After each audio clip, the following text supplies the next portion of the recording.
Okay. Doctor, can we start? Okay. Alright, boleh ya? Okay. Okay. Thank you. So, Assalamualaikum and very good morning. Thank, thank you for joining us for another session of Sarjana seminar for this morning. Distinguished speaker, we have respected lecturer joining us today, the researcher, postgraduate student, and ladies and gentlemen. Welcome to another Putra Sarjana Seminar Series 2026, organized by SDGs and with the collaboration of Faculty of Human Ecology, UPM. Thank you for joining us this morning for today's seminar entitled Incorporating Sustainable Development Goals, SDG, and Social Impact in Research Writing. And we truly hope that this session will provide valuable insight into integrating SDGs and social impact into research, enabling participants to produce research that is more relevant and impactful. It is my pleasure to introduce our distinguished speaker. We have Associate Professor Dr. Sharifah Aziza Harun today. Is an Associate Professor of Family and Consumer Economics at the Faculty of Human Ecology, UPM. She served as a technical expert and National Coordinator for Malaysia National Transfer Account NTA Global Project in collaboration with the University of California, Berkeley, the University of Hawaii, and the OECD Kihasa Family Database, Asia Pacific region. Her research focuses on consumer and household economic behavior, well-being, the economy of aging, longevity risks, the generational economy, and silver consumer. Without further ado, please join me in giving a warm virtual welcome to Associate Professor Dr. Sharifah Riza Harun. Doctor, to you, Doctor. Thank you very much, Mr. Chairman. I really appreciate that you invite me for the talk today, and I'm so happy to share what I know, because I see it as a learning process for me as well, because I believe that learning process go both ways. Yeah, okay, you learn from me for whatever I have, and I also need to learn from you, because you must have something that I may not know actually, because especially for those who are young one, they are very good at this technology and whatnot. Yeah, so let's see it as a two-way learning process. So I'm sharing, not does not necessarily mean that I know everything. Okay, so you are welcome to correct me if I mistakenly said something and you have some new knowledge about it. I really appreciate that. So make it an open communication between us. Yeah. But before that, I need to know at what stage are you in your research writing? Can you say, for those who are still trying to figure out what kind of topic or area that they want to do for their thesis, please type 1. Okay, I want to see that. Type 1 in the chat box. All right.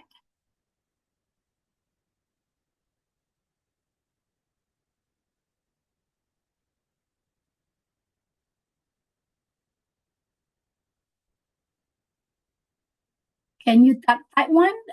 Number 1, if you are still looking for ideas. If you are already have, or now you all right revising, yeah. Okay, let me ask you one more time. Well, for one, number 1 is for those who are still not having any topic. Number 2 is for those who have done something and they are in the middle of it. And number 3, if you are done and you are waiting for your viva. Oh, mostly number 2. Okay, number 2, number 3. Okay, number 1. Okay, mostly number 2. Okay, research proposal. Yeah, okay, that's good. Still number 1. Okay, all right. So is at any stage, it's okay for you to listen to me, because we can always find ways to insert the SDG into your thesis, right? There's always a saying where the best time for us to invest is 10 years ago, but today is the second best time to do that. So that's always a good thing to start with something. Yeah, all right. So don't worry about that. So we can just explore how we can actually infuse at what level that you are in doesn't matter. Yeah. All right. So I would like to share what I have today. Okay. We are going to look at writing for impact. All right. So normally we often ask ourselves, is my research publishable? Is any journal would like to get it published if I write something about my thesis? Something like that, right? Because I know as a student, publication is one of the requirement for you to have your degree, yeah, all right? Whether it's a PhD or master program. So you are required by the UPM to have things published, okay, from your thesis. All right. So, but today I want you to go beyond that. All right. So I want to talk about something that maybe fundamentally change how we think about research. Okay. So the most important question that we need to ask ourselves when we have a research done, okay, is to ask a more important question: is my research impactful? Yeah, this is actually answering the so what, during the viva, the examiner will always like to ask you, so what if you done all this study, right?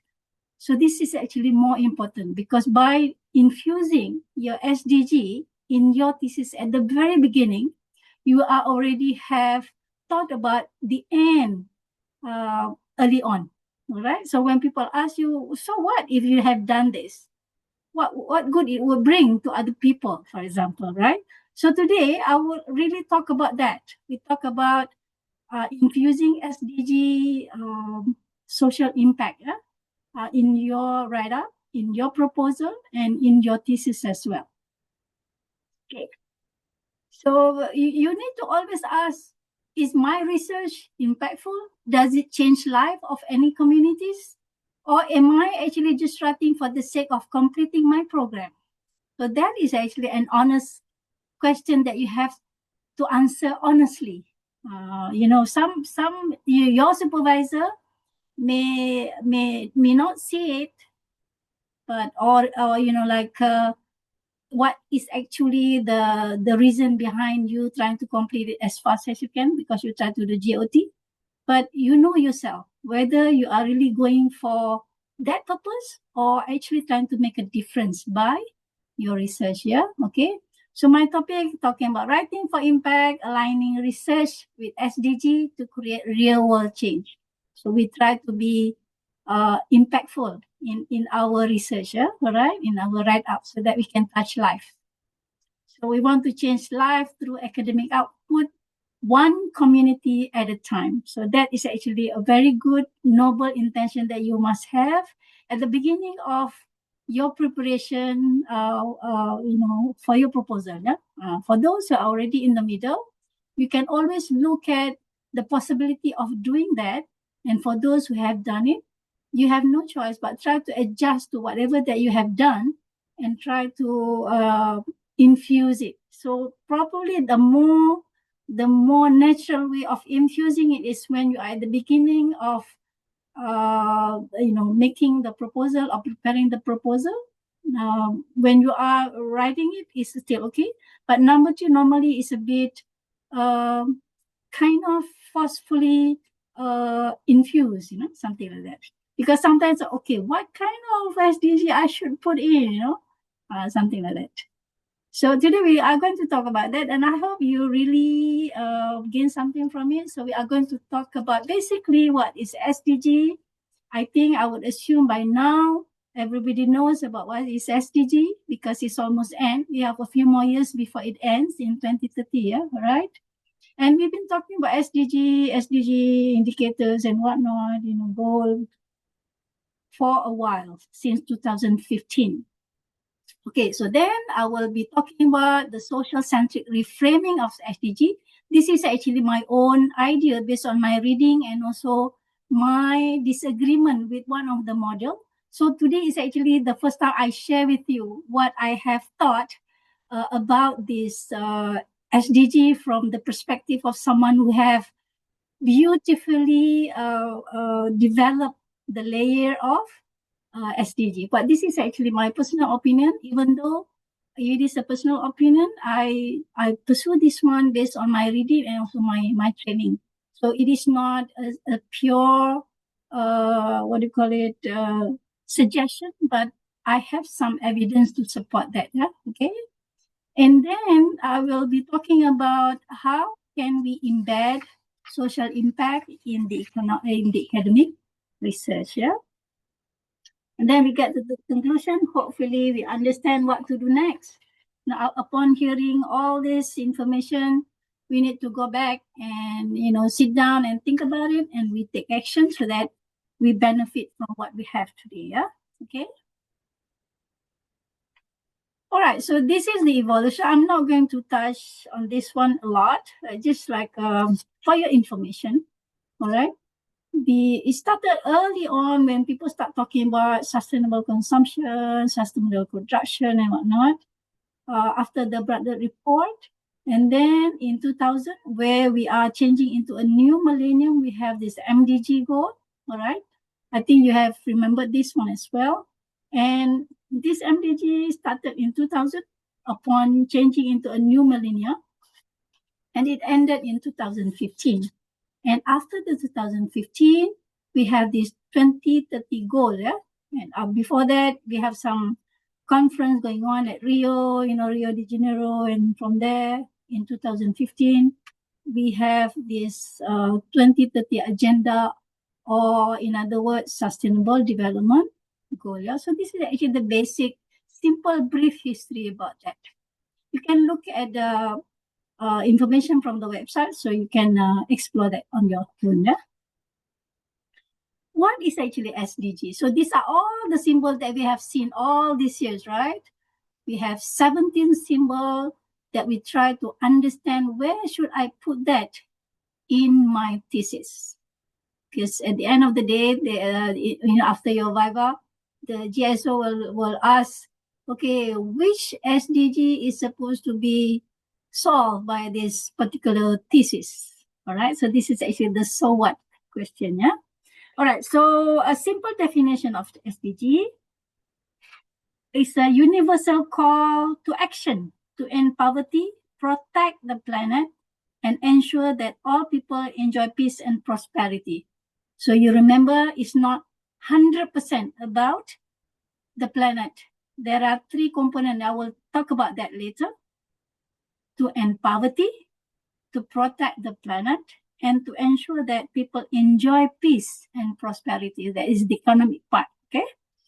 And this should be achieved by 2030. So we have 4 more years, less than that, probably 3.5 years, to get to the 2030 before the whole vision ended, okay? And check whether we have met the or able to achieve the goal or not, yeah, okay? So I share with you the quotation from Bradford report in 1987. This is for your information, yeah? So this is actually the Agenda 2030 Global Blueprint, yeah? I would like to request your permission to switch off my video, because I have a very bad Wi-Fi. Yeah, so I've been using my phone and also my because I'm away. So this is I ask your permission to switch it off, and I will switch it on after I'm done. Yeah, okay. So the Agenda 2030 is a global blueprint. Yeah. Everybody follows that, regardless of whether you are a poor country or a rich country. The framework has captured the essence of this agenda. So the SDG framework has captured the essence of this 2030 agenda. It has been adopted by 193 United Nations members, including Malaysia, and this is done in 2015. Yeah, all right. So the SDG is, in other words, what we call the United Nations 2030 agenda. That's why I put the name there, the 2030 agenda. So don't get confused when people talk about the United Nations 2030 agenda and also Sustainable Development Goal, or SDG. Yeah. Okay. So the SDG is a global universal blueprint. It has 17 goals. Okay, the one that you have seen earlier, the logo, yeah, all right. 169 target and also 231 indicators. All right. So the United Nations Global Blueprint, this blueprint is not just a list of goals. It's not simply just, okay, I think I do this, I do that. It's not, yeah? It's not just a list. For any countries, it is actually a shared commitment to end poverty. The three-legged philosophy that I shared earlier: poverty, protect planet, and also prosperity. So 3 P's: planet, prosperity, and poverty. All right. So they apply to every country, regardless of whether your country is rich country or poor country. Everybody adopted it. And at the end of the day, they have to voluntarily submit the report in terms of their performance. And we have done it. And I think if you go to your country's website, in Malaysia, we have that. We have this report submitted by the Department of Statistics to indicate our achievement, how far we have achieved the SDG, yeah, all right? And they are about ensuring the people who are most marginalized. So that is why recently we heard so much about inclusive development and whatnot, yeah, all right? Starting 2015, we have heard about that word so many times. Circular economy, you know. So this SDG try to ensure that people who are most marginalized, most disadvantaged, and often forgotten, they are prioritized in the development of any nation. Okay, so that is why we have this powerful core promise: the commitment to leave no one behind, LNOB. So people always talk about leaving no one behind, inclusive development. So this is actually the reason why. Okay. So it means that the development must reach the poorest, the marginalized, and those at risk of exclusion. So inclusive development is something that has been widely discussed over a few years. Okay, so this, the United Nations or the United Nations 2030 Agenda or the SDG is structured into 3 pillars. You can see that from the second column, yeah? This is also a review from what I have explained earlier. These 3 pillars and this philosophy shape the global development, because every members of the nation in this global membership of the United Nations, they agree to accept it. So the pillars of sustainability, just like what I said earlier: social, economic, and environmental. So if we put it in the P's, we have poverty, we have prosperity, and we have planet. All right. So in the second column, we should be thinking the SDG as a conceptual framework, similar to a tripod or 3-legged stool. And this 3-legged stool must be equally strong for the structure to stand. So we cannot have one to be very weak and the other is stronger, because in a 3-legged stool, every single part of the stool must be strong. So this is similar to that, yeah, all right? So the first leg is social well-being, okay? We often call it people. This is about human rights, equity, education, and health. And it also includes goals like eliminating poverty. Okay, we have heard so much about this one. I cannot remember which number, but probably number 1 and number 4. I think, it's not number 4. It's number 1, definitely. Okay. It includes goals like eliminating poverty, ensuring quality education for all, and achieving gender equality. So it talks about people. The second leg is economic prosperity or profit, which focused on sustainable economic growth, decent work, innovation, and building resilient infrastructure. Okay. The third one is environmental preservation, the planet.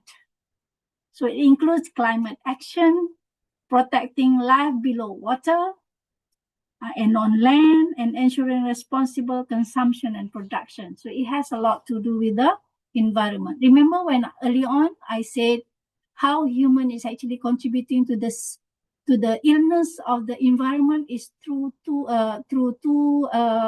ways. Because they are harvesting natural resources for their use for their own daily life. And the second part is the byproduct of the consumption, meaning that pollution by the producer, and also we throw away waste to the environment. And you know, when we talk about ecological footprint, we understand that it talks about the health of the ecology depends on how fast you are throwing things at the environment and how fast they are able to absorb it. For example, I just give you an example. Yeah? And at the same time, they are also talking about how fast the planet is replenishing the services given to the human. For example, trees and air and whatnot, as compared to how fast that humans are depleting it from the natural environment. For example, we have oil. It takes like a few million years to get it formed properly before it can be used, right? But humans talk about how many years we can actually finish it up. So we are actually borrowing from the future generation. So because of these two reasons, our consumption, human consumption, and also the development itself may actually harm the environment. So that is why in this SDG, the three components is spelled out clearly, okay? And they must be strong in their own way so that everybody will be well off in a way, yeah, okay? Okay, so the three pillars form a balanced system ensuring human well-being, economic stability, and ecological integrity. So we don't want people to be poor, but we don't want people to consume just because of lifestyle or because they can afford it while other people are not able to do it. All right. So it must be consumption that improve your well-being rather than improve your ego, something like that. Yeah, it's not a lifestyle kind of thing. So meaning that it's not what you necessarily need. Yeah? Right. All right, so the connectedness is why this SDG is very powerful. This three-legged chair is interconnected. And that is why research that address one goal often contribute to several others. You can realize that, right? I do this, but I also will touch a few other aspects of the SDG. So this is the reason why, because they are sort of in a way intertwined, right? They are linked to each other. Okay, so let's now look at how this translate into action. Okay, so we hope by the 2030, we go from being poor to being prosper, and at the same time, we have a planet which is healthy, and this is actually they try to achieve this. I don't know, my word is actually betraying my brain, huh? So I apologize for that. Okay. So we can see that this column, the third column, visualize the journey, a gradient arrow moving from basic needs, such as ending poverty, because that is one of the goals, okay, and hunger, to systemic scale, like building resilient infrastructure and sustainable cities. Where we are using a lot more renewable energy as compared to non-renewable energy, for example. Okay, it symbolizes how the SDG evolved from addressing immediate human needs to shaping long-term system of prosperity. So it doesn't mean that you are not allowed people to eat, but they must have a way of managing how they are consuming things, so that it will not, jeopardize the health of the environment in that manner. Yeah, okay. So in a short, I don't want to dwell with this one too long. Yeah. So the SDG is actually a roadmap for survival to sustainability. We hope by changing the way we live, the way we develop our country, and by the way we take care of our environment, we go from poverty to prosperity. Okay, right. So let's reflect on the philosophy that underpins the entire framework. Yeah? So look back and look at the philosophy so that you understand why is this SDG is important for me to understand and apply in my thesis. Yeah. So one most profound philosophy that the SDG has is what I have explained earlier, which is leaving no one behind.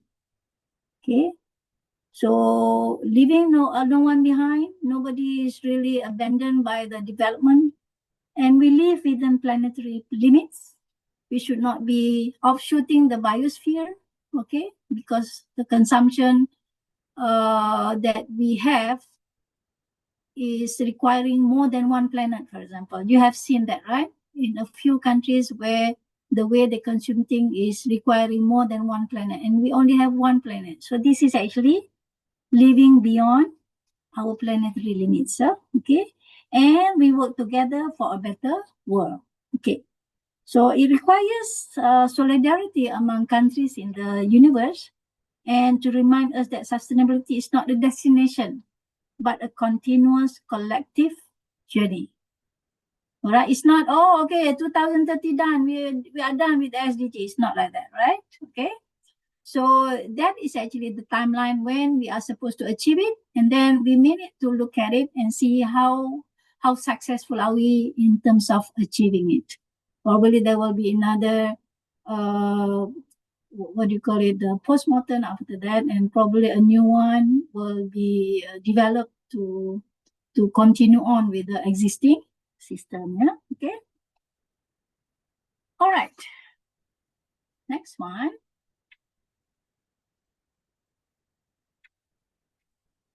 So still talking about the SDG, because I want you to understand there's a myth that people hear about this SDG, and I will share it later. Yeah. Okay. So remember when I talk about the 231 indicators that span across the 17 goals and 169 targets? So that's a discrepancy actually. Okay, I say here 231, but if you go to the official United Nations document, you will find a number of 248 indicators. Why? Which one is correct? Don't get stressed out. Okay. So the 231 indicators is the unique indicators. Actually, there are 248 indicators, all right, in the master matrix, all right, the whole thing. But 13 indicators are repeated across multiple targets. So it's like double counting, all right? For example, the indicator of tracking disaster-related economic loss is also used under both SDG 1 and SDG 3, for example. So because of that, there are exactly 251 actual unique indicators in existence. Okay, you go back and check at the website and see, yeah, right? If there are actually 248 or 231. But this is actually the reason behind that. I don't want you to be alarmed looking at the United Nations SDG and say, oh, what happened? I have a different numbers and things like that, okay? So just understand that this discrepancy is because of the overlapping, yeah? Or the 251 is the unique indicators. Okay, so it visually demonstrates why researcher must drill down. So we have this 231 indicators. So we must drill down as a researcher to find which one is actually suitable for us. I would recommend that you go to the granular level.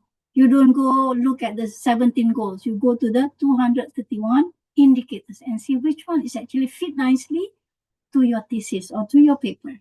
Okay. So as a researcher, your job is not to change the 17 massive goals. It's not. Your job is to find one or two specific indicators out of these 231 that perfectly match your data set so you can prove your research has global social impact. So for those who are already analyzing the data, look at what the data that you have and try to figure out by having this kind of data, the one that I already collected somehow, how can I solve one of the problem in the SDG? Which problem are actually solvable using my own data set? So that is actually how you can actually use your current situation by ensuring that you are not really ignoring the SDG goal, the SDG, all right? Can you understand that? All right. You can always react to the chat, if you don't understand, you can just say that, and I can just entertain whatever that you have issues with, So this is very important. As a researcher, we don't go for the 17. You go and look at the 231 indicators. Which of these indicators is actually solvable by my study? So then you can see, it is actually much easier, because looking at the bigger goal, it will be very difficult for you to identify which part is actually suitable. Normally, a normal practice by, like people who are imposed to have the goal identified, they will go with the 17 goals first. And then they try to, okay, I think this one. And then we go to the detail one. The right way is to actually to go to the detail one. Look, because you may actually try to solve a few indicators. And then from there, you look, okay, which indicator belong to which. So you must have a full list of goals, target, and indicators for your keeping as a student. All right. So like myself, I may not be able to really look one by one because my eyes is not as good, but you are still young, so you don't have any issues with that. Okay. So another important one that I want you students to understand, there's always a myth about this SDG. Well, people always thought, sustainable development goal, there must be people who are doing environmental studies and ecologies only. They are only relevant to them. It is not true. This is actually a myth. Remember the three-legged stool? Okay, it is actually beyond that. Okay, so in reality, the 17 goals cover 169 targets spanning human rights, gender equality, infrastructure, digital privacy, and economic policy. So it's for you to pick, okay, which one is suitable and which one is solvable by your thesis, okay.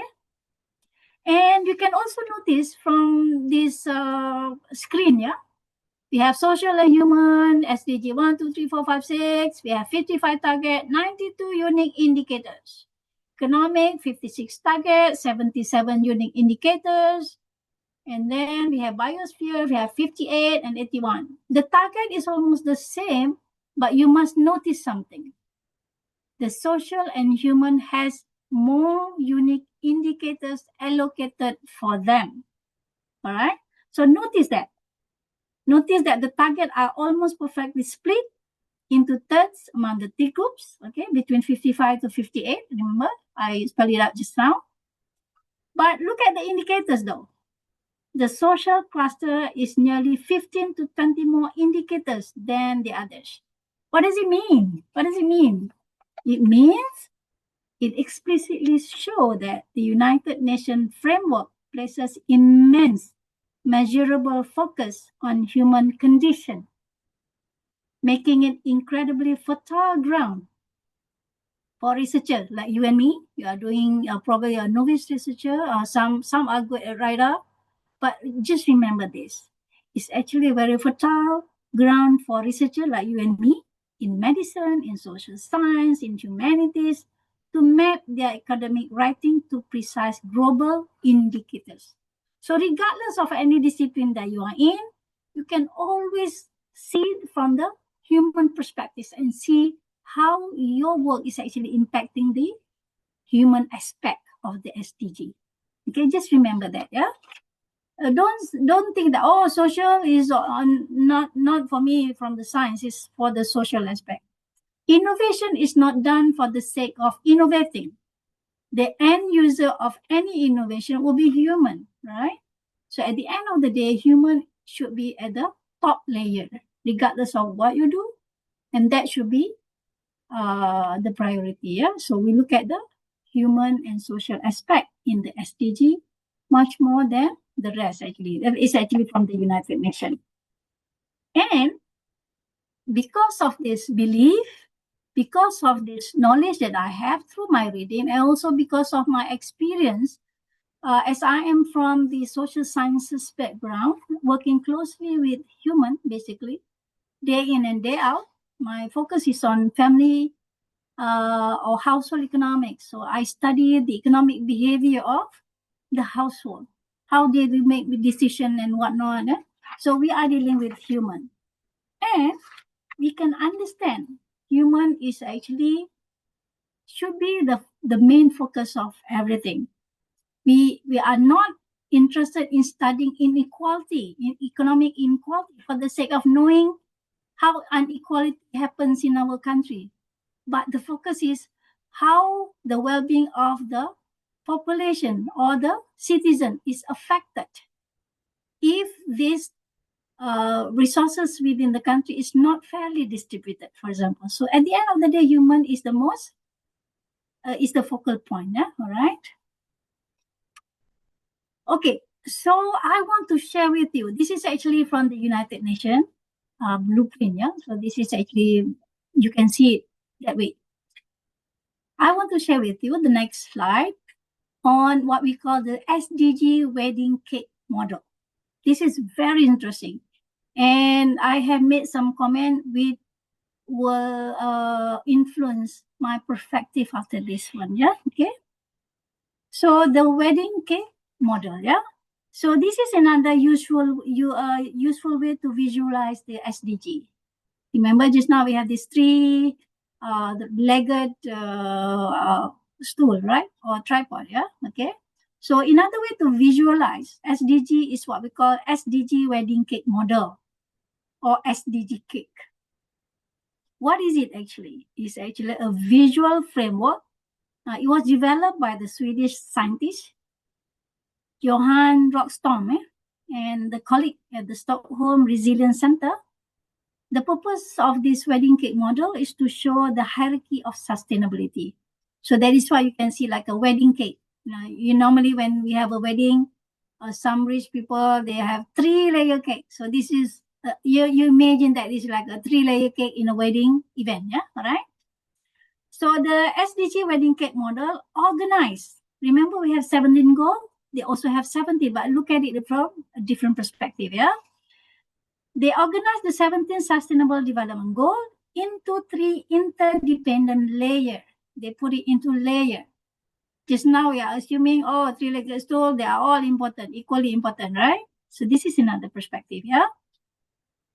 The first layer is what we call biosphere or the environment, the blue and the green one, yeah, all right?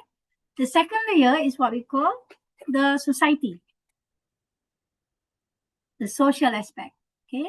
And the third layer is the economy. This is to demonstrate, the wedding cake model, to demonstrate that the economy and the society are completely dependent on the health of our biosphere or the stability of the earth or of the natural system. Meaning that if we have a lot of pollution, we cannot survive and cannot really prosper economically. That is very true. That is very true. Okay. So the biosphere becomes the foundation because of that. It represents the environmental goal that sustain life on Earth. If we have drought, if we have El Nina causing all this rain or thunderstorm or droughts everywhere, then it really affects us, yeah, as human. So this SDG has how many? This one, 1, 2, 3, 4, yeah? Clean water, climate action, life below water, and whatnot. So based on the division or the philosophy behind this wedding cake, yeah? So the layer from the ecological foundation, without healthy atmosphere, nothing else will survive. This is the belief. That's why they become the foundation. In the middle is the layer that we call society, is human. It refers to the social system, institution, and communities. Anything about the human. Therefore, the focus is on human well-being, equity, and social justice. So, based on this division, we have a few SDGs allocated under this category. 1, 2, 3, 4, 5, 6. 6 is not, 6 is on the biosphere. 1, 2, 3, 4, 5, 7, 11, and 16, for example, because it has a lot to do with human. This layer build on the biosphere and ensure that people live in inclusive, fair, and resilient community, inclusive development later on. The society act as the operational bridge between raw environment and the economic development. So they are the middleman between the biosphere and also the economic development. This is what the wedding cake suggested. Okay. And the top layer is actually the economic system. This is represent the economic system that should operate within social and environmental boundaries in any countries. Okay. So we have a few listed SDG under this economic, decent work, industry innovation, and whatnot. So the economy depends on both society and biosphere. So this is how they are becoming interdependent. I want you to understand that, This sit on top because a healthy economy depends on healthy society, which depend on healthy environment. So this is actually the reasoning. And then we seldom heard about this SDG 17. And this is actually the most important SDG because we talk about partnership. And because of that, the 17 is put as the top, as the icing on the cake. So the SDG 17 is the partnership for the goals. This goal, the purpose here, is to recognize that none of this, whatever that we have down there, will not be achieved without collaboration between government, various cut across stakeholders, businesses, civil society, and researchers like us.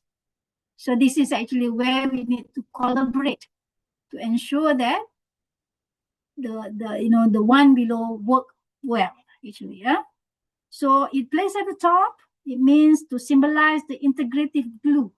It becomes the glue that holds things together, that connects all this layer, So for this one, it emphasizes the collaboration across nation, across sectors, and discipline to achieve the entire SDG area. So this is actually very important because now our university is talking about interdisciplinary. You may be from the social science, but you need to still look at the impact of the science-based innovation to the human. So this is actually requires a lot of interdisciplinary collaboration among us. Okay, we are no longer working in silo, right? Good. So in essence, in short, I need to be fast. The SDGK illustrate the economic growth must serve social progress.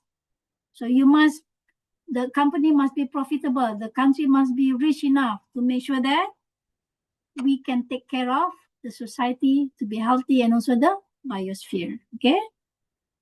And at the same time, both must respect the planetary boundaries. It is a powerful reminder that it is not a separate goal, but it is actually a nested goal. That is why sometimes we are doing one but affecting the other areas. Okay.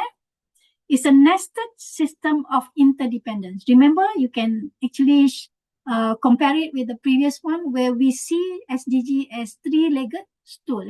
That is how the United Nations say it. Every single one must be strong. But here they see it as interdependent nested system. Okay.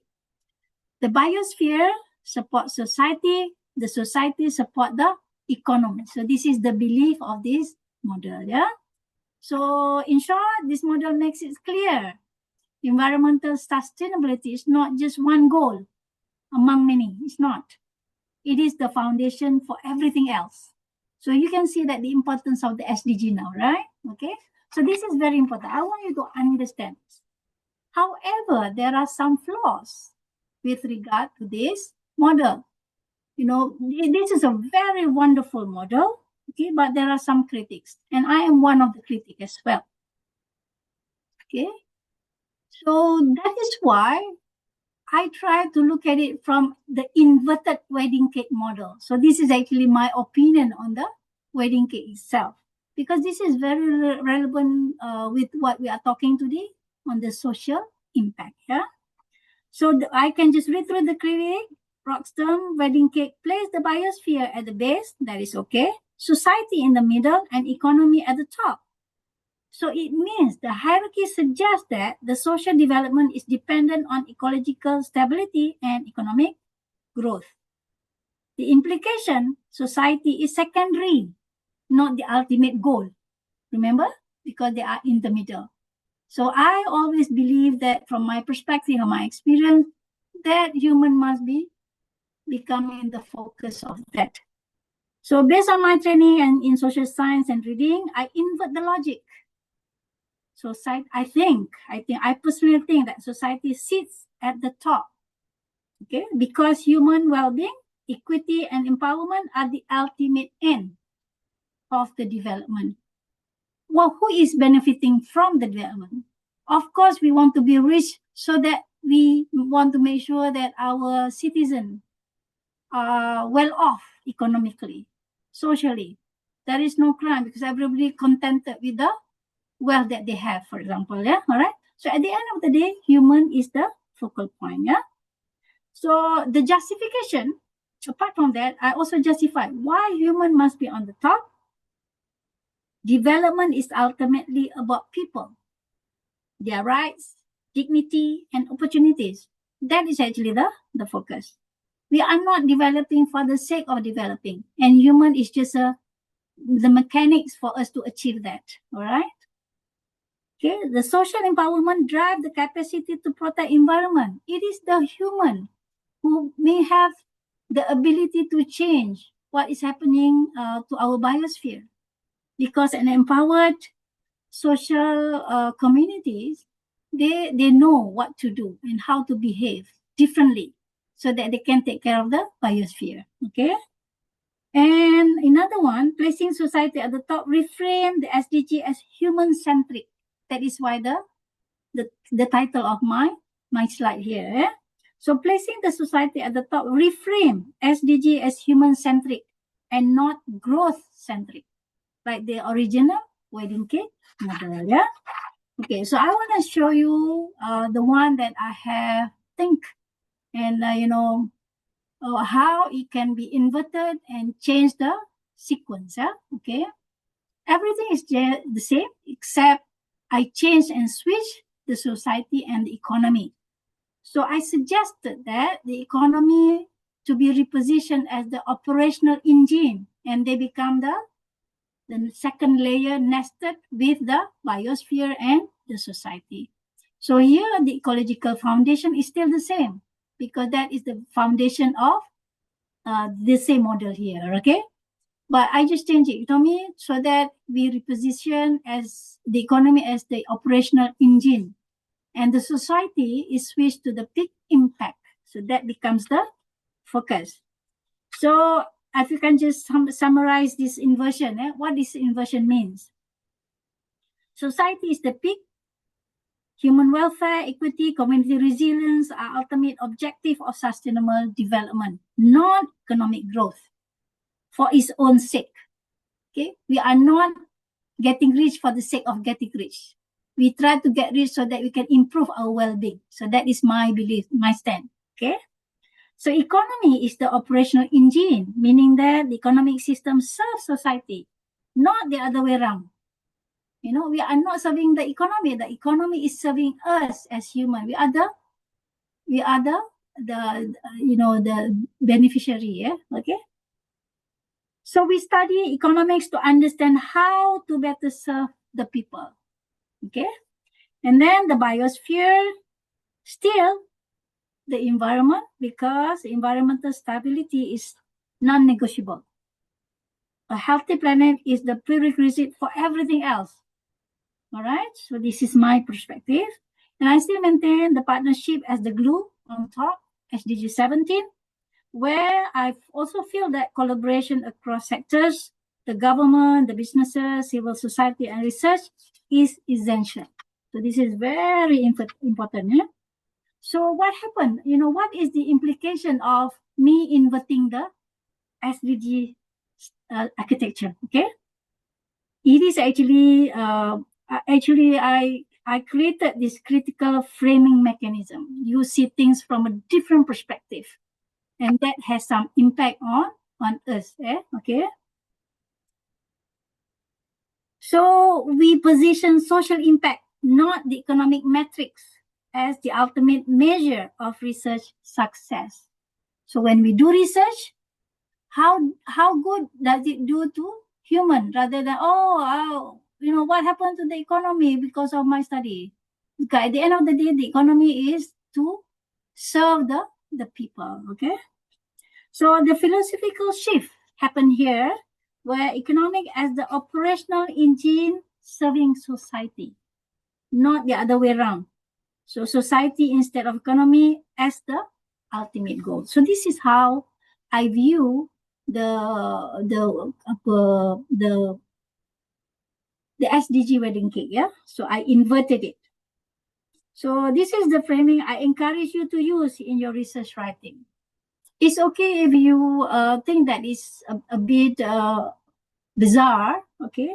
But I encourage you to think about it and use the framing in your research writing, okay?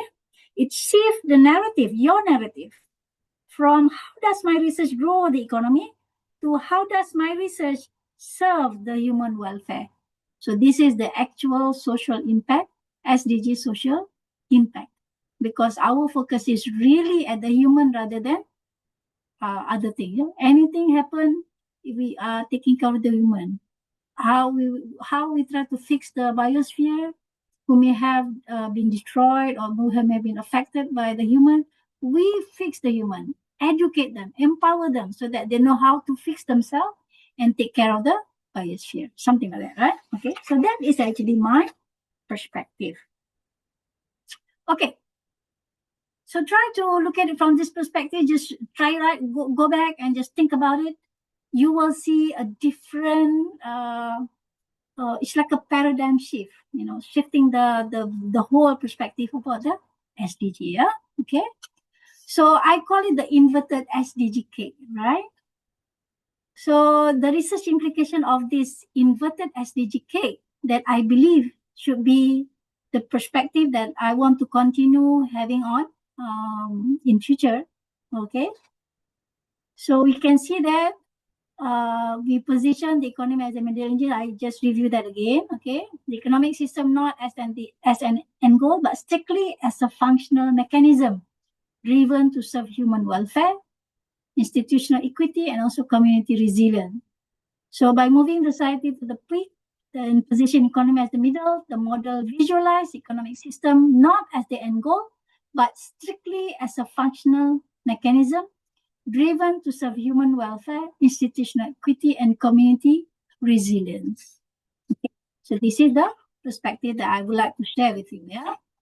So what does it mean? I give you a few examples of how using this perspective, looking at it from this perspective, when you approach your research, for example, in engineering. Yeah? I'm not familiar with what you do in engineering and whatever that is, okay, because that is not my expertise, but I really respect your area. So if it is not correct, probably you can just correct me. But this is what I believe. The traditional framing, this innovation improve efficiency. We want to be efficient, so that's why we need to innovate. So we want to make the phone slimmer, smaller, and it works efficiently, right? So the innovation improve efficiency. So people are more efficient because they can bring just small phone and not worry about being bulky and whatnot, and yet they are very effective. Okay, but looking at the inverted framing, looking at the society-centric, these innovations support SDG 8, 9, and 12, which actively feed up to peak human outcomes. It has effect like health, education, and reduce gender disparity. This is how you reframe your research by looking at it from the inverted framing that I suggested just now. So it's up to you whether you want to use the traditional one, but I would like to encourage you to try out to look at it from this perspective. You may see things from a totally different spectrum, yeah, okay? And another example, economic research, this policy promotes economic growth, for example. And if you look at it from the social, society-centric, yeah, right? This policy promotes economic growth, which is SDG 8, as a mean to reduce poverty, which is SDG 1, and improve health outcome, which is SDG 3. So they are touching the life of the human in the society, okay? And environmental research, this solution mitigates climate impact. We talk about, okay, how can we use the technology to lessen the impact of such and such? If we have El Nino, we don't have rain. How do we mitigate that? Right. So that is actually from the traditional framing. But if you look at it from the from the inverted framing, this solution protect the biosphere. Okay, you have a SDG listed here, which is the foundation upon which both economic structure and also human society depend. So at the end of the day, human is still the focus of your study, something like that, right? And I think that really fits to this topic that I was required by the GSO today, is to talk about social SDG, social impact. Yeah, so you can see it from that perspective, how you can put yourself and try to serve the community with your study. So that is the perspective that I want you to try. Okay, so go back, do this reflection. While you are still preparing for your proposal or writing up or doing analysis or whatever that is, ask this question: how does my current research align with the peak, which is the society? All right. How does my research position the engine? Sometimes it's not relevant, but you can always, because I do not know who is my audience, right? So I just put this one, for those who are relevant, yeah, okay? How does my research honor the foundation, the biosphere? What partnership can you build to amplify the impact? So this is actually the implication when you are talking about the study. The partnership should be built from the beginning.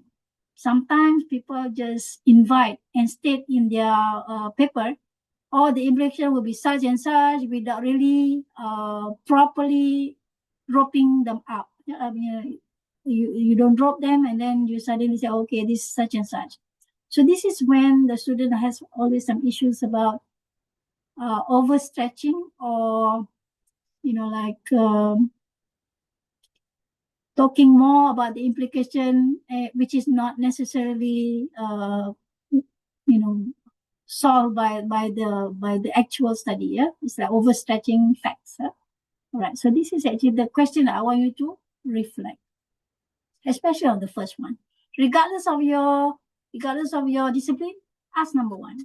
Okay, how does my current research align with the society? Okay, how to embed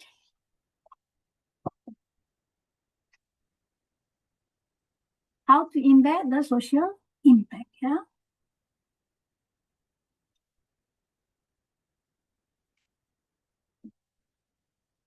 So when I will after this on, I will be basing my presentation on this inverted wedding cake, SDG wedding cake. Yeah, okay. So referring to the SDG cake, placing the society at the top of the FDG framework remind us that the economy and the environment are not ends in themselves, but instruments for human flourishing. They are our tools as human. As a Muslim, we believe that we are the Khalifa, we are the Caliph of this earth. All right.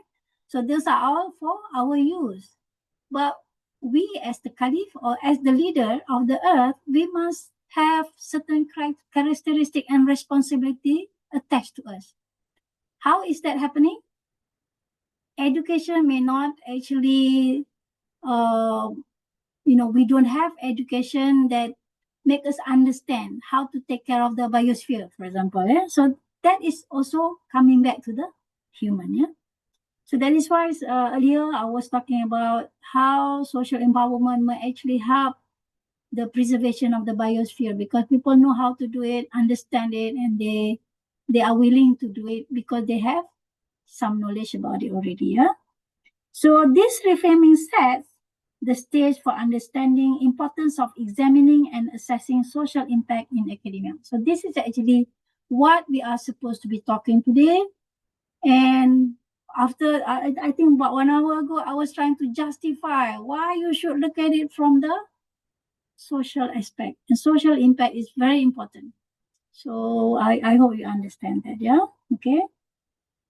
So as academics, okay, soon you graduate and become someone who may venture into academics, may become a researcher, may become a prolific writer, and so on. So our responsibility extends beyond producing knowledge for its own sake. I will just write the thesis for the sake of making sure that I finish up the program. Or, that is when you are not able to answer what is actually the implication of my study. Okay, so I try to help you with the end in mind. Yeah. So the true test of scholarship lies in the ability to shape lives. So we must touch life actually as an academician. We must inform policy and strengthen the communities. They are all related to human. Yeah. So embedding social impact in research is therefore not a peripheral concern, just like what the SDG, the traditional SDG wedding cake. It is a central obligation because they become the focus of the whole model, yeah, the inverted model.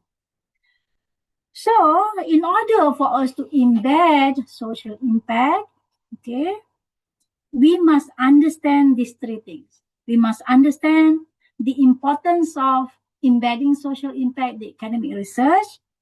We want to learn how to do that, and probably a little bit of how do I measure it, something like that. Yeah. Okay. So together we are going to do that. So these three things, these three things become a pathway to ensure that our work is not only intellectually rigorous, but knowledge producing and socially transformative change producing. So we make a difference by understanding this perspective. This is what I want you to understand. Yeah. Okay. So what is the social impact? I just get to that. It will be very fast. Okay. I base my analysis on this University of Michigan Center of Social Impact, defining what is social impact. Yeah. All right. They they define it as a significant positive change that address a pressing social challenge. Okay. What does it mean? When we try to extract from this definition, we have three key elements of the social impact. Yeah. Okay. And this social impact is about real world outcomes beyond academic citation. The actual one. People are really get affected, okay, by this. Yeah. So we have a clear definition of the social impact from the Michigan. So it defines a significant positive change that address a pressing social change. Okay, right? Social challenge, sorry. So it is very powerful because first, the change must be significant. It must be significant. The change must be significant. Meaningful and lasting. Not for the sake of pinpointing something, yeah? It must be meaningful and lasting. Even a one-year project should create impact that continues to affect generation, probably through social empowerment or economic empowerment. We teach, and our research is trying to study the weaknesses of certain group who may not be able to generate income. For example, when we talk about gender study, we talk about women economic empowerment, for example. Okay. So even though it is a one-year project, it should create impact that continue to affect generation, because normally we understand that if we educate women, the whole family will benefit it because she will share it with the family members.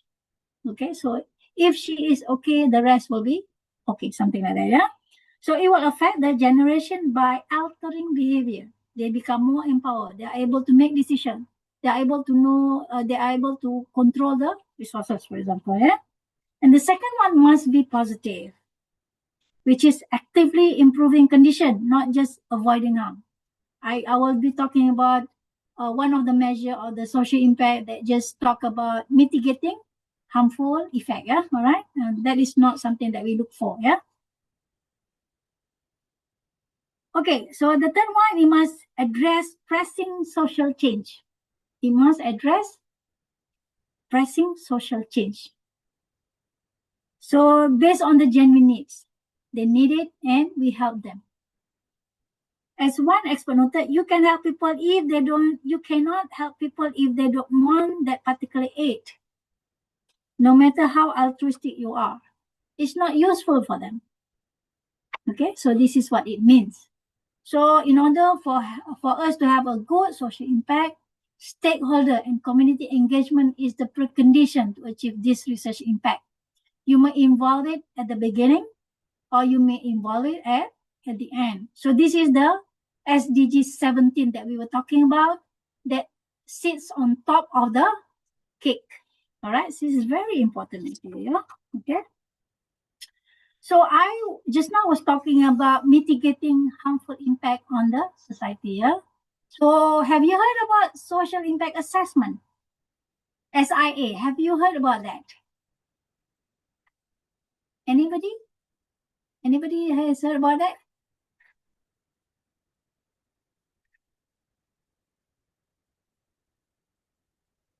Oh, you never heard of it? Okay. Normally, this is related to the project. For example, we are having a bridge that requires relocation of the human settlers around the area, for example. So we want to study the social impact of us building that project in that area. So this is SIE, okay? So this is, I do it side by side because I initially got confused as well. How is that SIA is the same or different with the SDG? So I read a lot and I found out they are actually having two different philosophy, okay?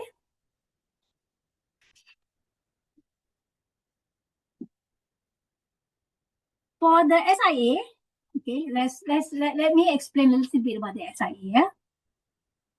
This is actually a systematic process to evaluate the social consequences of development project or policy. Just like what I said, you are building a bridge in that particular area and people have to be relocated to somewhere else. Okay, for example, yeah. So this is to evaluate the social consequences of development project, and then it grounded in the community engagement. So focus is on the local community affected by the project. Okay. So the application of this SIA, the purpose is to ensure that intervention minimize harm. We want to reduce difficulties for this surrounding population, for example. Okay, so that is actually the purpose of this SIA. So how they do that? They do survey. They call the community. What do you call it? City hall meeting or something like that. I forgot that word, but they call the community and they talk about it and whatnot. They do study, they do impact study and whatnot. So in short, social impact assessment is the project based as a tools to evaluate community level consequences of development intervention. So that is what we call SIA. They have a totally different objective or philosophy. They are trying to mitigate risk. Okay. We have the SIA, we have EIA, environmental impact assessment. That is actually, if you want to build a dam here, have you studied the impact to the environment? Have you done EIA? And this is on the social impact. Have you done SIA? How is the people surrounding the project will be affected by it? So this is SIA, EIA, okay? But what is quite close is actually the social impact and SDG social impact. That is why I want to share this. Yeah. Okay.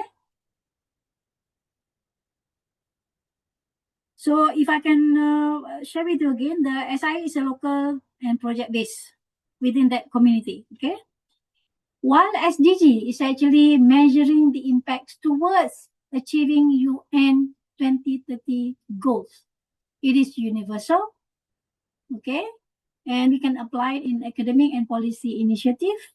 And we have these indicators to see the impact.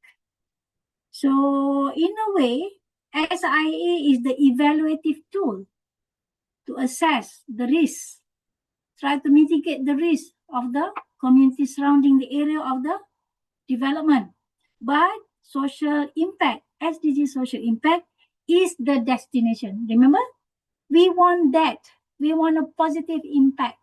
We want that. But this is try to make sure that, no small harm because of the project. But this is what we want.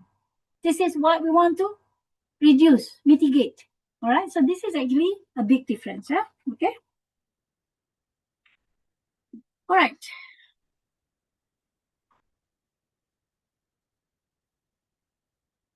So I want you to understand what is the connection is with this SDG social impact and SDG itself. We study the social impact must be positive, must be, I cannot remember just now, yeah, the three things that we need in the social impact, yeah, all right? Okay. So again, sorry, the definition here is real world change. I put in the definition by this author. The real world change in the life of individual. We are touching life, making difference in the community, in the individual. When resources are deployed to create social value. Okay. So the research that creates true social value is when it generates significant positive change addressing the pressing real world challenge. And how is that anything to do with SDG? SDG is the UN framework provide the precise global standard mapping and identifying what those pressing challenges are. So social impact is related to the SDG because of this. So this actually the one that bridge these two together. Okay, we want to create social value that generate and change positively the community when addressing pressing real challenge. But what are the challenge? The challenge is provided by the framework of SDG. For example, what are the challenges? SDG said, okay, number 1, poverty. Number 2, hunger. Number 10, inequality. Number 13, climate change. So this is an example of the pressing challenges which are real. And if we take care of that, we are impacting the society positively, giving a positive change. Okay? So what does it mean? So creating a localized social impact naturally hook us with these 17 United Nations goals. Okay, so in a way you are directly scaling your project to contribute to a master global 2030 agenda. Okay, so in a way when your research create social impact, it naturally align with more or one or more SDG. It may be 1, it may be 3, just like the example. And when it aligns with the SDG, it contributes to the global agenda, 2030 agenda. For example, a study on empowering change makers through education in Sabah. This is just an example. Explicitly linked to work to SDG 1, no poverty, and SDG 4, quality education. We try to make a difference by improving their education and also their economic status. Something like that, yeah? So here, the researcher must recognize that social impact isn't just abstract. It's not an abstract. It's very clear. If you say the SDG, you can identify which social impact that you choose to tackle, to provide. Okay, so that is why I said go to the granular, go to 231 indicators and not the 70, because the 70 you will not see. Okay, this is actually at the end, it goes back to the front later on. Yeah, okay. So what does it mean? SDG social impact in research means a deliberate positioning, so you know that you are touching which aspect of academic inquiry to contribute to the United Nations macro level global target. So you know what aspect that you try to solve. So that is why you must be very sure, oh, mine is actually such and such, very specific, and this is under which goal. So you must know that. All right. So you cannot say, oh, mine is actually number one, but I think it can also number three, and you are not sure. So you need to look at the end first, and then come back and look where does that related to. Yeah. So here, by having done this, it shifts our research from a closed circuit of academic output. Oh, for the purpose of publishing, of that it will be collecting dust in the in the cupboard, right? To an open system of societal outcomes, generating knowledge that directly mitigates systemic inequalities. We are really solving real issues, health crisis or institutional gap, something like that. Yeah? Okay, so why do I need to be concerned about the social impact in my research, other than because UPM requires it? Okay, this is actually a good justification why you start looking into yours if you haven't done so. Yeah, okay. First one, it enhances visibility. The SDG link is more discoverable. Okay, and easier for ranking agency to retrieve. Oh, this one is solving this, so it's easily seen. Yeah. And if you realize, for those who have been trying to secure grants, lately we can see that the alignment of any SDG is very important for you to state in your proposal. Okay. In fact, UPM also asks you which SDG are you trying to focus, and also in our undergraduate teaching as well. It becomes very important. Okay. It helps attract funding and collaboration. So follow the money. If the money says, I want SDG aligned research, then you need to be focused on that. Right? And then the university ranking, institutional impact, they start having that. I've seen one articles that use the the measurement that need to be included in the THE, and it has been adopted by the THE as well. I downloaded it, but I didn't keep it. I forgot about that. Yeah, right. So they become very important. So our university will be concerned about this one. Yeah. So you guys need to contribute to that, so that it can help our university in terms of our ranking in the THE. Yeah. All right. That is one of the reasons. Yeah. So it will be ranked based on delivering the SDG, evaluating research. So how many papers that has been written by UPM staff or student that has solved the actual SDG.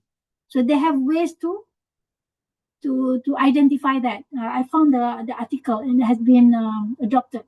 But this is real, and this is very important. So as a student, as an academician, and also as a researcher, I think we have the responsibility to make sure that our university will not be affected because of our failure to identify a proper SDG and try to solve a proper problem or actual problem, which is the SDG social impact. Yeah, all right. So this is very important. Don't say that it has nothing to do with me. It has a lot to do with us. Okay.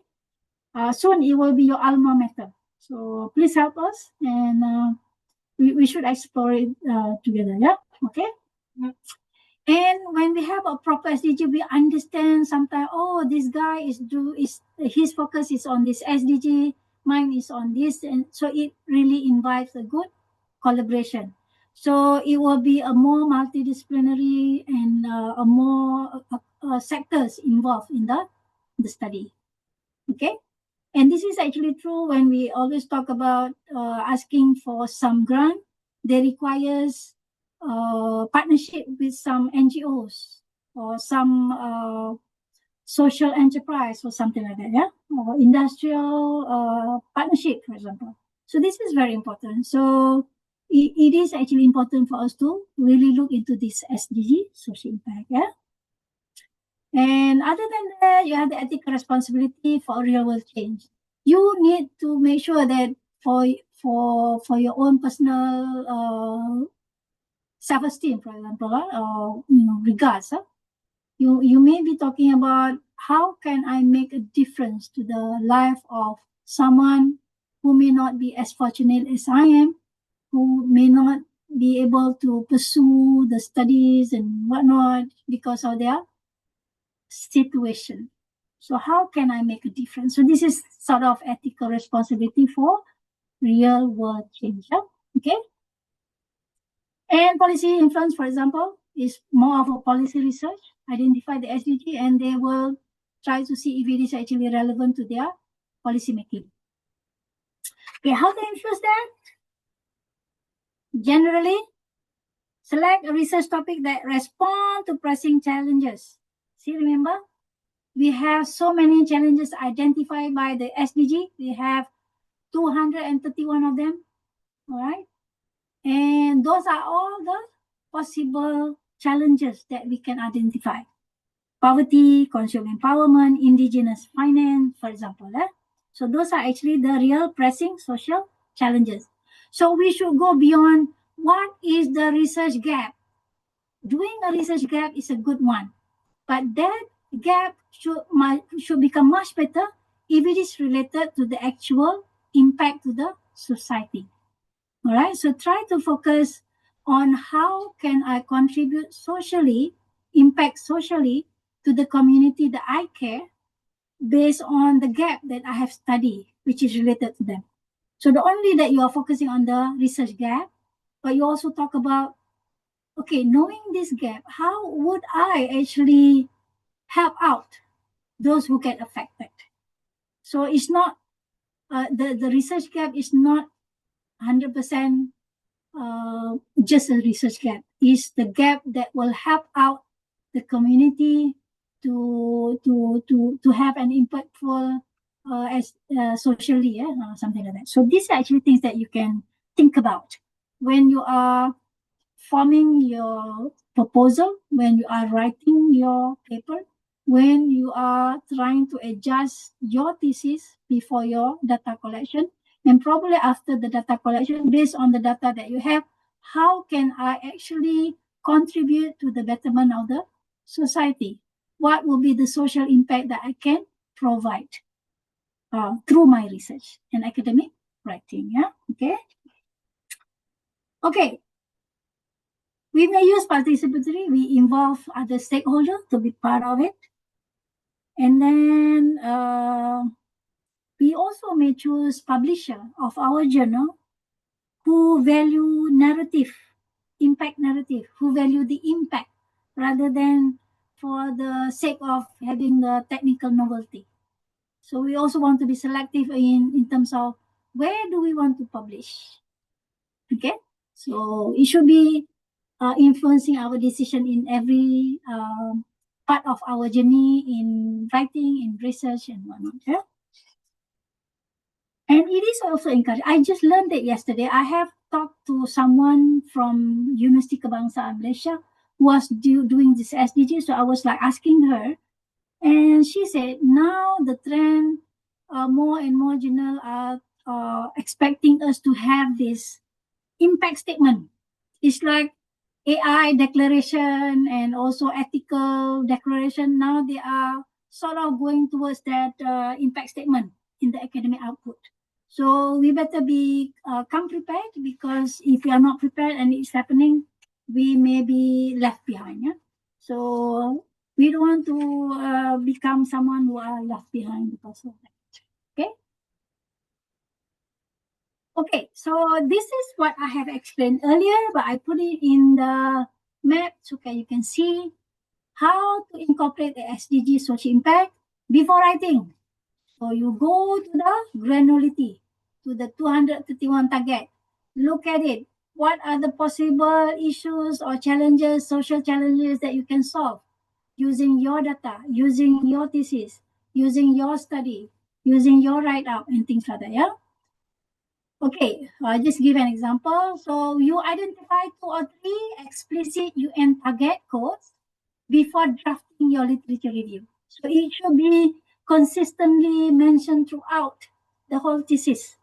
So it become more apparent, okay? For example, a consumer scientist working on data privacy, you are not just doing SDG 9, but targeting target 610 to ensure public access to information and protect. So this is social impact, SDG social impact. You are a computer scientist related to innovation, but look, at the end of the day, human becomes the focus. You also look at the impact on the human in terms of public access and things like that. Yeah. So this is at the beginning before you write. So this is really a thought process that you have to go through before really writing it. Yeah. Okay. And then later, the second aspect in the progression, frame the problem gap. Remember, I said you always talk about, oh, I justify why I need to do this research because there's a gap. Which gap is that? Oh, because last time only this area doing it, not this area. You know? So we should go beyond that. So we look at the global framing, look at the SDG, look at the gap that we may actually find. For example, specific to poverty. If that is my study, specific to poverty, what are the areas that I am interested to do? And what are the areas related to poverty that is yet to be settled or yet to be addressed? So you identify that not only for the purpose of identifying gap, but also gap that matters to the social impact. Okay, right? So global framing, identify the gap, and you do your study. Okay. So meaning that the gap is not necessarily because the literature didn't do this, and some people don't do that. It's not having a good cohesive whatever. But so what? What would be the impact of having to address that gap? What it has a lot to do with? Does it have a lot to do with the SDG impact, social impact? Those are actually the things that you need to ask. Yeah. Okay. The first 2-3 paragraph for your introduction, you do the background and on the background of the study. You try to put it just mentioning, this is actually related to challenges, number, indicator, or something like that. Yeah, all right. Just mention it mildly, and then probably you may have later on in the literature you properly establish the connection. Yeah. Use the SDG to establish the high stake hook of your research paper. So you will identify, okay, which one? I do this. This is very important. It has some impact because of this. Okay. Don't state your problem statement purely in academic isolation. Link it to the global bottleneck documented by the UN. So you look at the UN, go to the United Nations and go to the SDG, look at this global list. Yeah? All right. Look at that.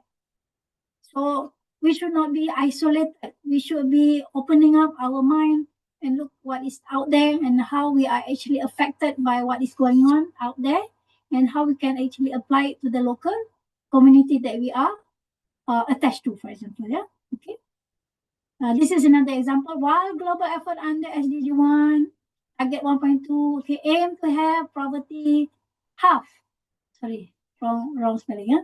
By 2030, currently policy framework failed to address the unique challenges of indigenous communities. See, very specific, but it is linked to the SDG. So if you are an anthropologist looking at poverty among the indigenous community, so you can look at it this way. All right. You look at poverty and very specific to the indigenous community, for example. This study addresses the gap by examining poverty among indigenous people and developing culturally grounded strategies for empowerment, for example. So you can see that your gap is addressing the gap that is yet to be addressed And that gap is based on the actual challenges. Yeah. So this is more meaningful actually. You'll be happy doing this. Okay, in the methodology, you integrate the social impact. Show your reviewer if you are writing a journal, if you are submitting to a proposal, the reviewer also will review your proposal, okay, or your supervisor, okay. Show your reviewer that your methods are socially responsible and robust, okay. Use impact assessment to address the ethical, environmental, or community footprint. So there are many ways to do that. In fact, we will be using the SDG impact, social impact, yeah, all right? Okay, so this is the application. You can read it on your own, all right? So I do both science and also in social science.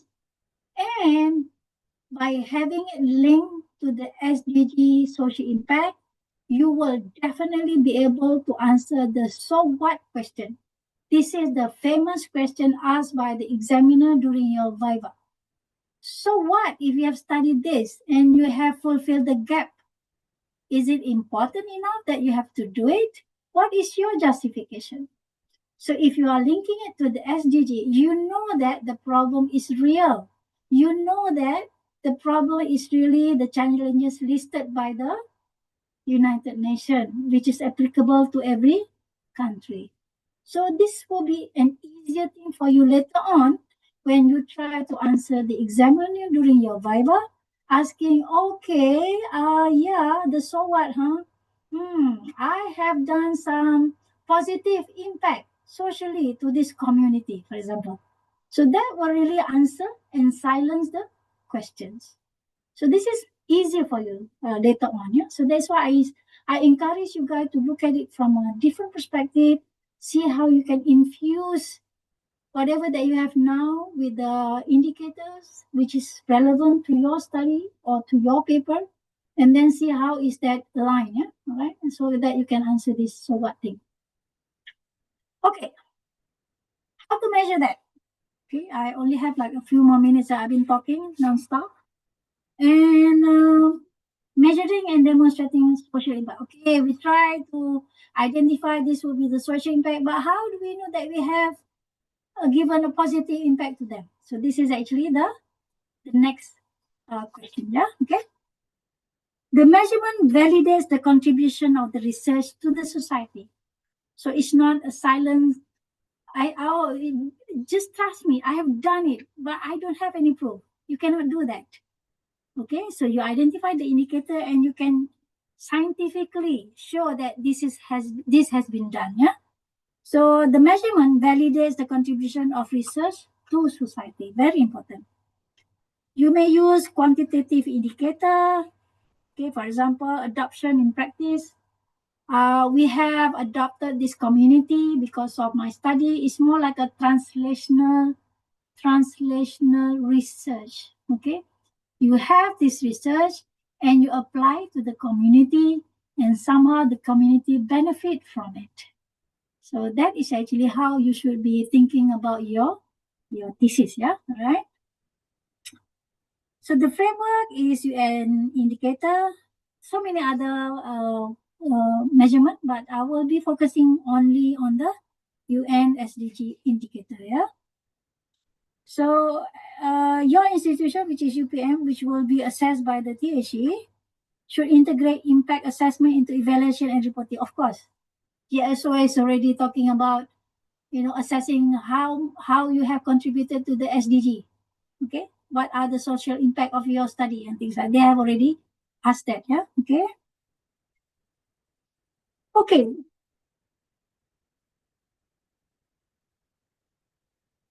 Okay. The SDG indicator, remember that 213. Okay. 231. Sorry. Is the best SDG indicator to measure social impact. After all, they are the measurement to indicate that you have successfully achieved the goal, which is that 17, right? Of course, use that indicator to identify what was the impact that you have done socially in order to solve the social challenges. Yeah. Okay. So this is the best. So SDG indicator and metric is the best. It's the best measure because it measures proactive, positive, and transformation towards the UN 2030 agenda. So the SDG framework is designed to connect micro-level data and research to macro-level global challenges. Okay, you link both the micro data that you are collecting, all right, and also the macro data, which is actually the global challenges. Okay, so this is, I have explained this earlier. So in order for you to properly use the measure of SDGs impact, you must use globally standardized approach that map your outcome. So you remember that I said start with the unique indicators from the back and then see what indicators is trying to fulfill which goal. Yeah, all right. Okay, how to effectively measure SDGs impact? Do not map your work to the broad 17 goal. Remember, I said no. Don't use that 17. Go back to the granular, to the very detailed 231 indicator.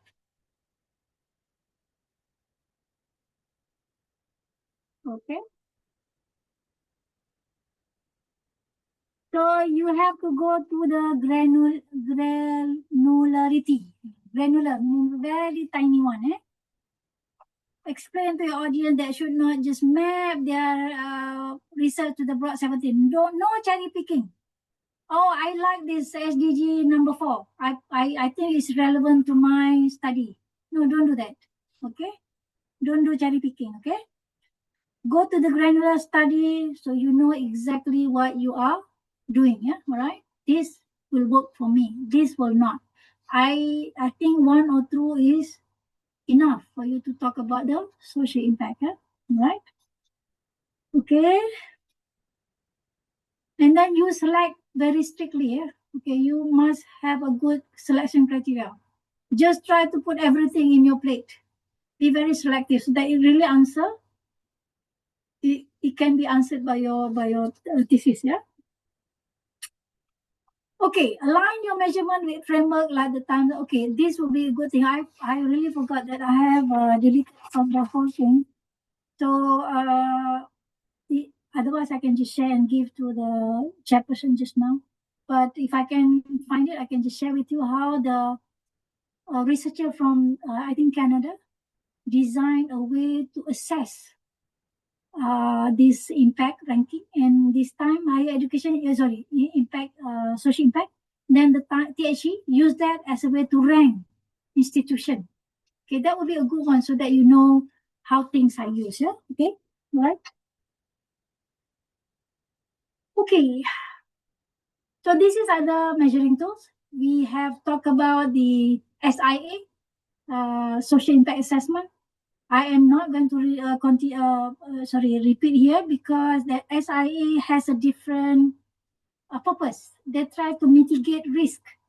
So they want to reduce it. While in the SDG impact, social impact, we want to increase it. We want it to become the goal. Okay, so it's like a totally different way of doing things. But you may combine both, but with caution, and it depends on your thesis. Yeah, it depends on your study. Other methods is, for example, the SROI. People talk about this one. The social return on investment. It's a cost-benefit approach to calculate the social impact on the program by comparing the net present value of the benefit as compared to the resources used. For example, I have a program and let's say for 5,000 for say 50 people. All right. So I do this SROI. Visit whether the social return has been higher than the investment in terms of resources that I have made, something like that. Yeah. But the rest I am not so familiar. So I am not trying to fool myself and try to explain this to you because I'm only familiar with the first one, but not this one. But this is actually available. Yeah. But anyway, for these three, it's an excellent tool for measuring general social value, but they are not inherently tied to the UN global target. Okay, so let me leave you with this final thought. Okay, The SDG is not just goal for the government to pursue. They are an invitation. They are an invitation to think differently about why we do research. Remember, I want you to flip your thought, yeah? The way we think about how we do research or why we do research, to work differently by collaborating across discipline and with communities, and to make differences that extend far beyond academic journals. So you are not writing for the sake of writing and then you forget about it. You don't know what is the impact. But when you are assessing the social impact at the very beginning, you will understand. It will be easier for you to write your conclusion and implication later on. Okay? So each of us, I know you have come from a various discipline. We have something to contribute to the global effort. Even though you are from the science background or the social science background, remember the perspective, the paradigm shift that I share with you just now on the inverse wedding cake. If we look at it from that perspective, of course, you will have something to contribute to the SDG social impact. Because after all, you are not doing a study for the sake of doing the study, but you want to see what is the impact of your study on the people around you or beyond your area. Okay? All right? So the question isn't whether the SDG are relevant to your research. No, that is not the question. It's not a question of whether, is it relevant to me? No, that is not the question. Okay? The question is, how can your research help achieve them? So that is why I said start from the end at the indicator level and move forward. Yeah, okay. So in conclusion, I have 3 key messages. Okay. First, social impact matters. Research that stays in journal doesn't change life. That is why we call it ivory tower, right? Ivory tower, we don't want that. We want ivory tower that work with the community, that has some impact on the community. Okay, we are the think tank of the community. We must be intentional about creating significant, positive changes that address pressing social challenges. So think about that at the beginning of your write-up or proposal, yeah? Second, the SDG provide the framework. They give us a shared language, measurable target, and global movement to align our work with.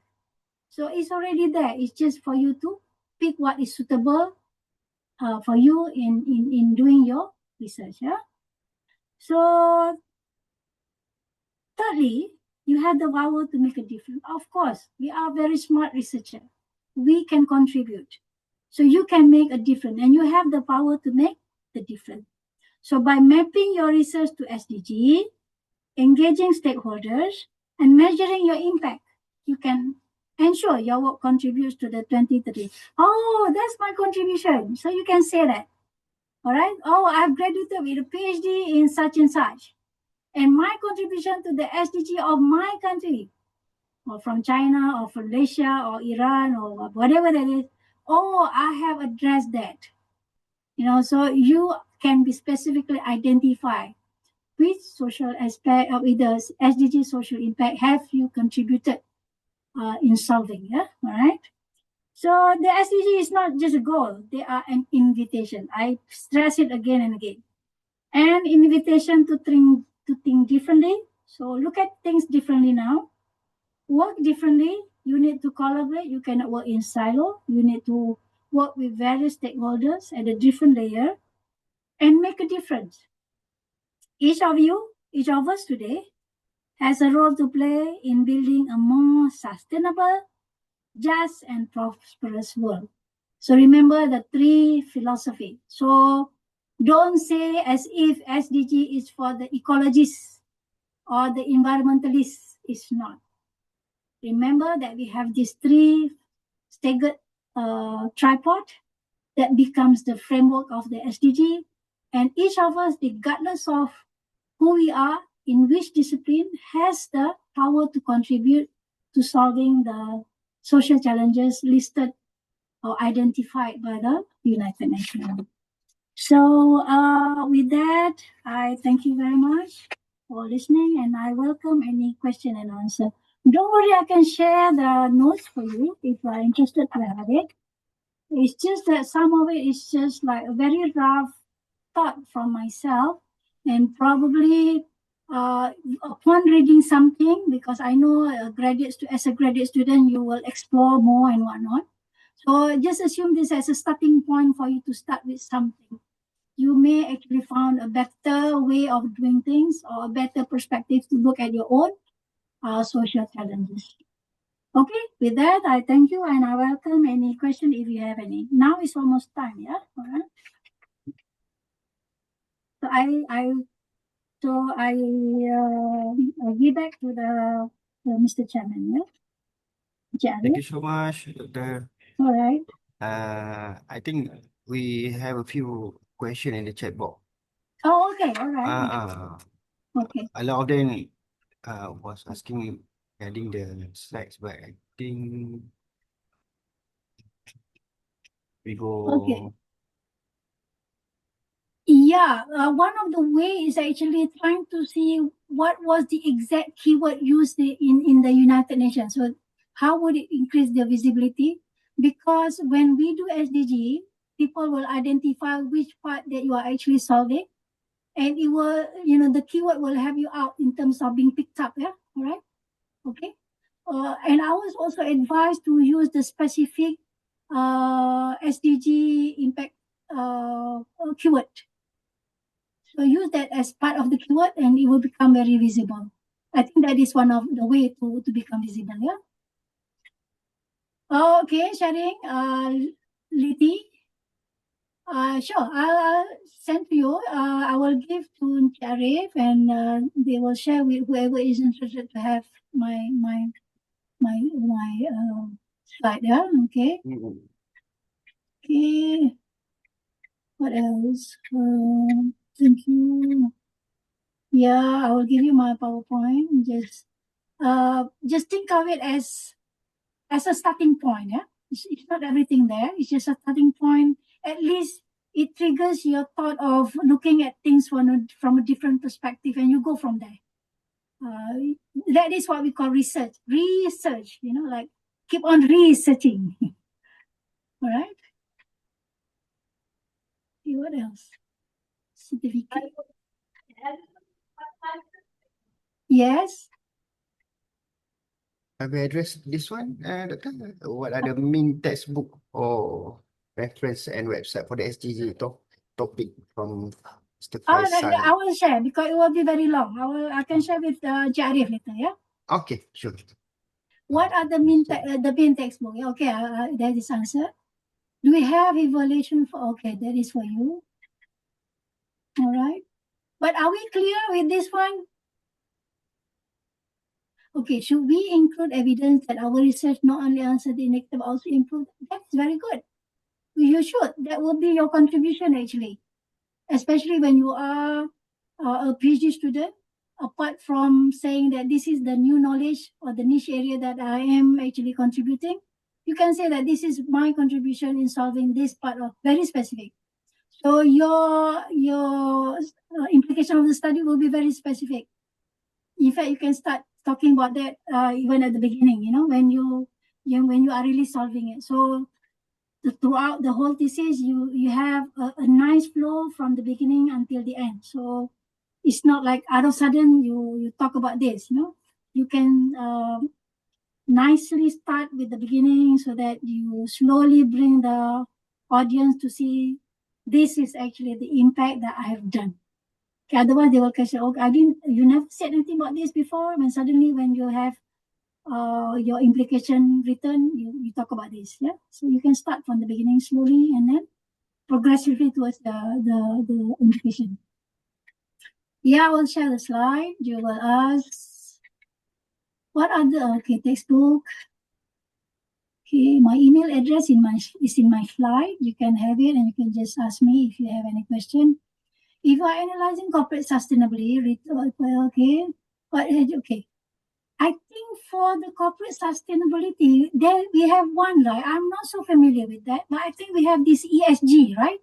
That one is for the corporation or institution, right? Okay, the question, Doctor, if we are analyzing corporate sustainability report about their SDG achievement, what SDG can we study really achieve? Yeah, uh, because I cannot really call offhand, yeah, which one is which one. You can start at the back, just like what I said.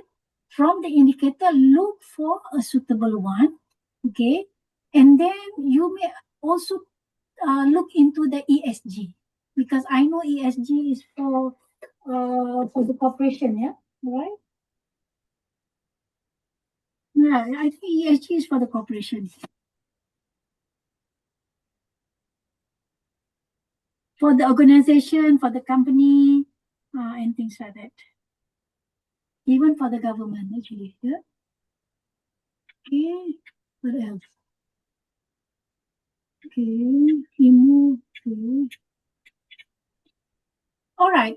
And that is all actually, Jared. So I give it back to you, Jared. Thank you so much for having me. I really wish you all the best, student. Please think about it, and I'm sure you can contribute to that, and also at the same time helping our university to have a good ranking, yeah, for that as well. Okay. I think Doctor, another one. Yeah. Last one. I'm From limit. Sharif. Oh, From Sharif.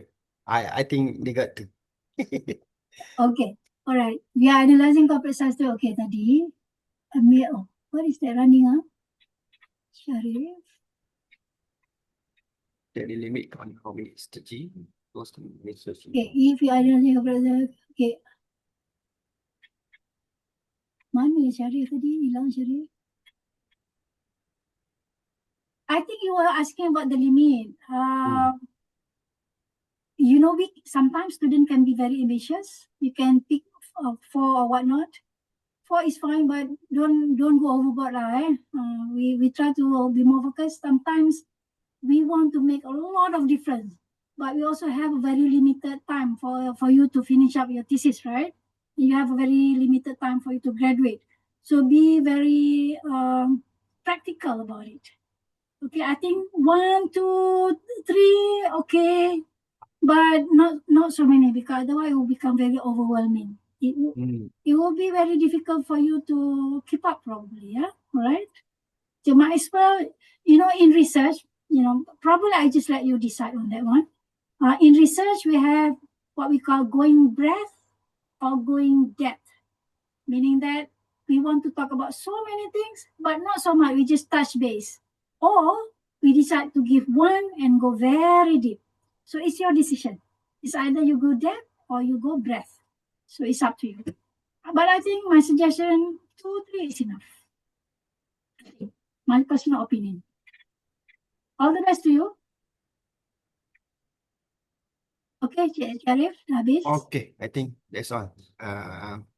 So on behalf of School of Graduate Study, I would like to thank firstly our speaker today, the Sharifah, and also our collaborator from Faculty of Ecology.